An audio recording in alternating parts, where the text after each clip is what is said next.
When you look at this picture, what do you see? This image was taken in Coney Island, New York in 1906. This is a human zoo. At the center, there's a native Filipino child, surrounded by people who are doubtful about whether she's even human. But there's no doubt that they think they are superior. When you look at all the photos, the only word that comes out is racism. Quale è cattiva? Perché tutto nero.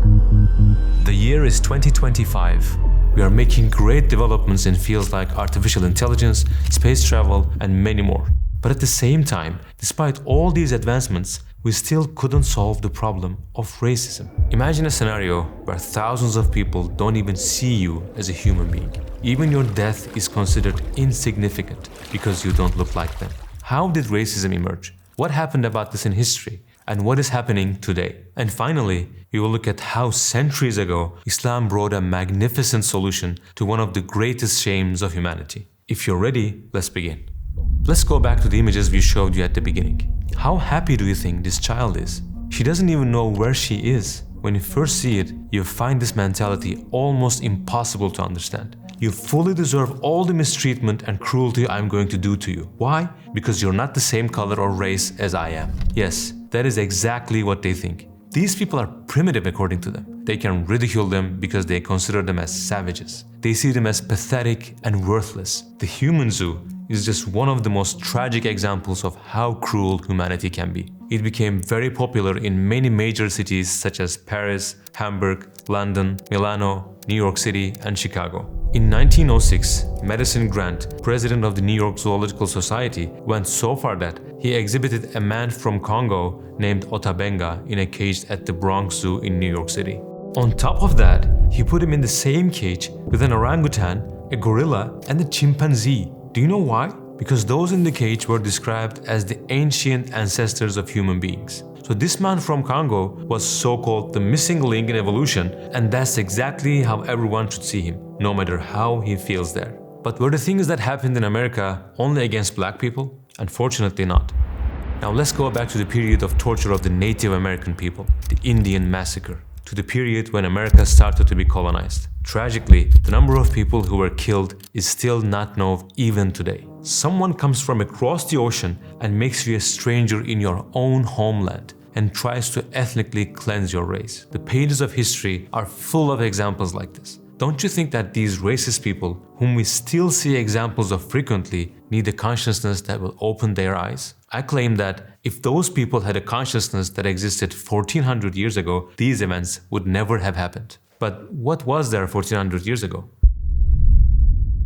More than 100,000 people are waiting for the words to come out from the mouth of this person whom Allah sent to them as His messenger. This event is known in history as the farewell sermon. Prophet Muhammad, peace be upon him, looks at the enormous crowd in front of him and starts both addressing them and the people of all centuries and says, all mankind is from Adam and Eve. An Arab has no superiority over a non-Arab, nor a non-Arab has any superiority over an Arab. Also, a white has no superiority over a black, nor a black has any superiority over a white, except by piety and good action.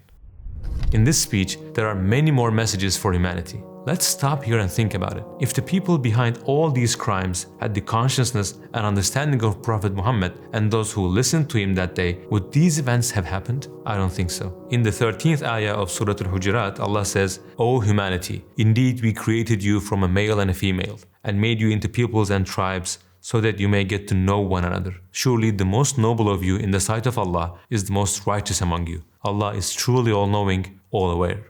So why are we divided into different nations? To get to know, to meet one another, not to exclude or humiliate each other, not to be arrogant, not to exploit or colonize the other. We are put into different nations to meet each other.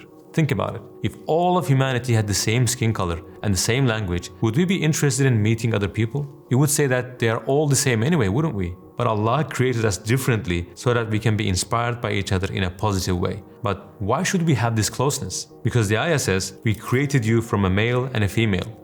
Since we are all descendants, children of Adam and Eve, it means that we are each other's brothers and sisters. We are each other's cousins. Isn't the logic in the ayah very beautiful? For example, imagine you have a cousin but neither of you knows that. Years later, when you finally meet after hearing about each other, you would want to be close, wouldn't you? In the pages of history that are full of racism, wherever Islam went, it has illuminated those places like a lamp and brought this principle of brotherhood. In every land it reached, it rejected racism and fought against this mentality. There are so many examples of it in history. Let me give just one of them. In the 15th century, an unprecedented decree was issued in Spain. All the Jews were decided to be expelled from the country. We're talking about more than 100,000 people. They had lived there for hundreds of years, and all of a sudden, they were kicked out. While they had no idea where to go and what to do, a Muslim state welcomes them, the Ottoman Empire. It accepts thousands of Jews and allows them to settle in its lands. Of course, after seeing the atrocities they commit against Palestinian Muslims, we clearly see how grateful Israel is in return for this great favor. But isn't it very sad to see that although Islam is the religion that stands against racism the most, it is also the most persecuted religion by means of racism. In different parts of the world, we hear about Muslims being racially discriminated against. Palestinians whose land has been stolen by the Zionist occupiers and who have been slaughtered, including women and children. Muslims in Myanmar who have been displaced from their homes by the Buddhist regime. Their number is more than 1 million. Gangs in India in large protests are saying things like, if a Muslim works in your shop, fire him immediately. If any shopkeeper fails to do so, we'll put a boycott poster outside their shop. The unimaginable genocide and assimilation committed by China to Uyghurs in East Turkestan. Thousands of places of worship were destroyed and countless children were banned from receiving religious education. You might wonder, don't these people who commit these acts of racism against Muslims or any other group feel guilty? For example, how can Israel ease its conscience while bombing an innocent baby? This is where a concept from psychology comes into the picture: demonization. In other words, to make an innocent person look bad or inferior. And by believing this, to justify and normalize the atrocities that they commit against them so that they can ease their consciousness. Exactly the Israeli government's way of thinking. Aren't they the ones who drop bombs on civilians after saying, "We are fighting against human animals and we are acting accordingly"?